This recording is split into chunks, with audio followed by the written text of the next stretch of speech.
दोस्तों, आज से 53 साल पहले इंसान ने पहली बार चांद पर अपना कदम रखा था। उसके बाद साल 1972 में वो आखिरी बार चांद पर गया था। इतना लंबा वक्त गुजर जाने के बाद अब मानव फिर से चांद पर उतरने की तैयारी कर रहा है और इस कामयाबी की ओर कदम बढ़ा रहा है अमेरिका की अंतरिक्ष agency national aeronautics and space administration यानी नासा, जो इन दिनों अपने चंद्र मिशन आर्टेमिस को लेकर काफी चर्चा में है। इसके पहले नासा ने 1969 में अपोलो 11 नाम से चंद्रमा पर मानव मिशन भेजा था। वही अब नासा का आर्टेमिस 1 मिशन के जरिए फिर से चांद की जमीन को छूने की तैयारी कर रहा है। ये मिशन अब तक के चांद मिशन को लेकर काफी अनूठा भी है, क्योंकि इसके जरिए पहली बार चंद्रमा पर एक महिला कदम रखेंगी तो एक अंतरिक्ष यात्री अश्वेत भी रहेगा। नासा का ये मून मिशन दरअसल एक पड़ाव है मंगल पर भी इंसान भेजने का। आखिर क्या है इस मिशन का मकसद? कौन है वो महिला एस्ट्रोनॉट्स जो पहली बार चांद पर उतरने वाली है? इस मिशन का मंगल पर इंसान को भेजने का क्या प्लान है और भारत अपने चांद मिशन को लेकर क्या कर रहा है? इस सब के बारे में आपको इस वीडियो में बताऊंगा, तो वीडियो को बिना स्किप किए अंत तक जरूर देखिएगा। दोस्तों, नासा साल 1972 के बाद चांद पर इंसान को भेज रहा है। इतने सालों बाद जब इंसान चांद पर फिर जा रहा है तो ये सभी के लिए काफी एक्साइटमेंट वाली बात है। रिपोर्ट के मुताबिक अमेरिकी अंतरिक्ष एजेंसी का चंद्रमा पर जाने वाला नया विशाल रॉकेट पहली उड़ान के लिए तैयार है। स्पेस लॉन्च सिस्टम के नाम से इस व्हीकल को अमेरिका के फ्लोरिडा स्थित कैनेडी स्पेस सेंटर की लॉन्चिंग पैड पर पहुंचाया जा चुका है, जिसे 29 अगस्त को छोड़े जाने की संभावना है। इस मिशन की पहली उड़ान परीक्षण के लिए होगी, जिसमें कोई मानव नहीं होगा, लेकिन आगे छोड़े जाने वाले मिशन में अंतरिक्ष यात्री वापस 50 साल बाद चांद की सतह पर कदम रखने वाले हैं। नासा ने ऐलान किया है कि वो 2024 में चंद्रमा पर पहली महिला और एक पुरुष एस्ट्रोनॉट को उतारने की योजना बना रहा है। नासा के आर्टेमिस 1 मिशन को चंद्रमा से जुड़े रहस्यों के क्रम में नेक्स्ट जनरेशन मिशन का दर्जा दिया जा रहा है। इस मिशन का नाम ग्रीक पौराणिक कथाओं में अपोलो की जुड़वा बहन के नाम पर रखा गया है। आर्टेमिस चंद्रमा की देवी भी है। आर्टेमिस 1 मिशन के बाद नासा 2024 के आसपास आर्टेमिस 2 और आर्टेमिस 3 मिशन भी चंद्रमा पर भेजेगा। स्पेस लॉन्च सिस्टम से लॉन्च के वक्त अपोलो सैटर्न वी रॉकेट की तुलना में 15% ज्यादा ताकत से आर्टेमिस को छोड़ा जाएगा। इस अतिरिक्त शक्ति को आगे और भी बेहतर किया जाएगा। इसका मकसद यह है कि इस वाहन के जरिए अंतरिक्ष यात्रियों को पृथ्वी से और भी ज्यादा दूर भेजा जा सकेगा। साथ ही इस अंतरिक्ष यान में और भी ज्यादा उपकरण और सामान भेजे जा सकेंगे, जिनकी सहायता से अंतरिक्ष यात्री थोड़े ज्यादा समय तक वहां रह सकेंगे। इसके साथ ही क्रू कैप्सूल की क्षमता भी ज्यादा है। इसका नाम ओरियन है, जिसमें ज्यादा जगह है। ये 5 मीटर चौड़ा है, जो कि 1960 और 70 के दशक के ऐतिहासिक कमांड मॉड्यूल से भी 1 मीटर ज्यादा है। नासा के एडमिनिस्ट्रेटर बिल नेल्सन ने कहा है कि हम सभी जो चंद्रमा की ओर देखते हैं, इस सपने के साथ कि मानव जाति एक दिन चांद की सतह पर वापस जाएगा। हम यहाँ हैं, हम वापस जा रहे हैं और ये यात्रा, हमारी यात्रा आर्टेमिस 1 से शुरू होती है। उन्होंने बताया कि पहला क्रू का लॉन्च आर्टेमिस 2 2024 में अब से 2 साल बाद है। हमें उम्मीद है कि पहली लैंडिंग आर्टेमिस 3 2025 में होगी।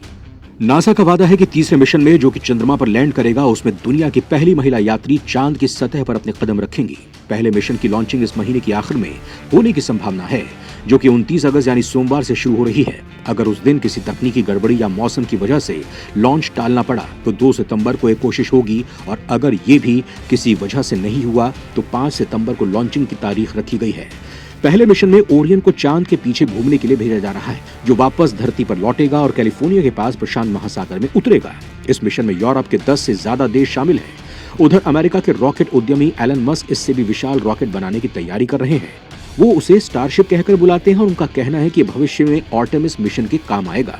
इसके साथ ही नासा आर्टेमिस 1 के जरिए मंगल पर मानव मिशन से पहले की तैयारी करने की भी सोच रहा है। इस मिशन में रोबोट और अंतरिक्ष यात्रियों की मदद से चंद्रमा की सतह पर एक आर्टेमिस बेस कैंप और चंद्रमा की कक्षा में एक गेटवे भी स्थापित करेगा।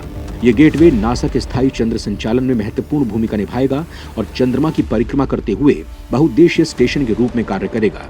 आर्टेमिस 1 मिशन में अन्य देशों की अंतरिक्ष एजेंसियां भी मदद कर रही हैं। मसलन कनाडाई अंतरिक्ष एजेंसी गेटवे के लिए उन्नत रोबोटिक्स दे रही है। यूरोप की अंतरिक्ष एजेंसी स्पिरिट मॉड्यूल दे रही है, जिसकी मदद से संचार क्षमता में अभूतपूर्व वृद्धि होगी। जापान की एरोस्पेस एक्सप्लोरेशन एजेंसी चांद पर रहने में मदद करने वाले उपकरण और अंतरिक्ष यात्रियों के लिए भोजन के रूप में मदद कर रही है। दरअसल नासा चांद को मंगल पर जाने के लिए एक लॉन्च पैड की तरह इस्तेमाल करना चाहता है। चांद पर जाने की होड़ एक नए सिरे से शुरू हो चुकी है।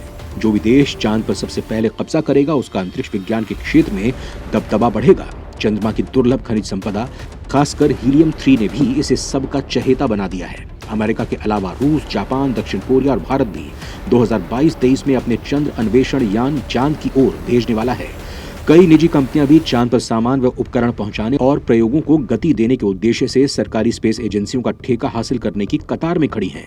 अंतरिक्ष मिशन में भारत की बात करें तो साल 2019 में भारत के चंद्रयान 2 मिशन के लैंडर रोवर के दुर्घटनाग्रस्त होने के बाद भारत 2023 की पहली तिमाही में चंद्रयान 3 मिशन के तहत दोबारा लैंडर और रोवर को चांद पर भेजने की योजना बना रहा है।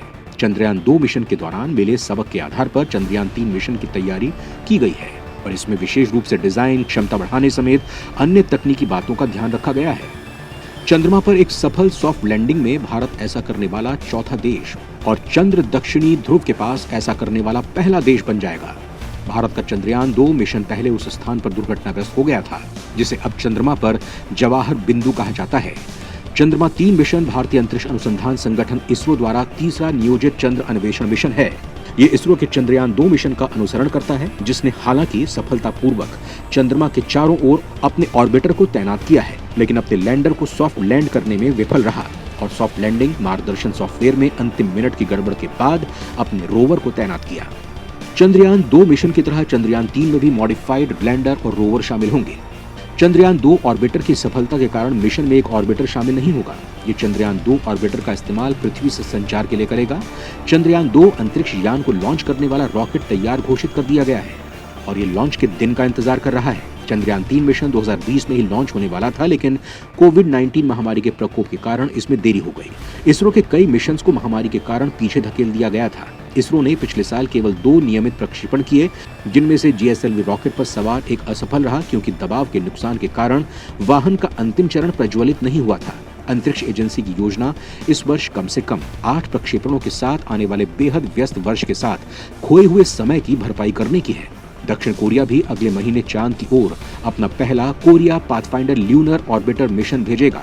ये ऑर्बिटर चंद्रमा की भौगोलिक और रासायनिक संरचना का अध्ययन करेगा। इसी साल रूस भी अपने स्वदेशी लैंडर ल्यूना 25 को चांद की सतह पर उतारने की तैयारी में जुटा हुआ है। इस रुझान से स्पष्ट है कि चांद पर जाने की तैयारी में विभिन्न देशों की सरकारी और निजी स्पेस एजेंसियां पूरे दमखम के साथ जुटी हुई हैं।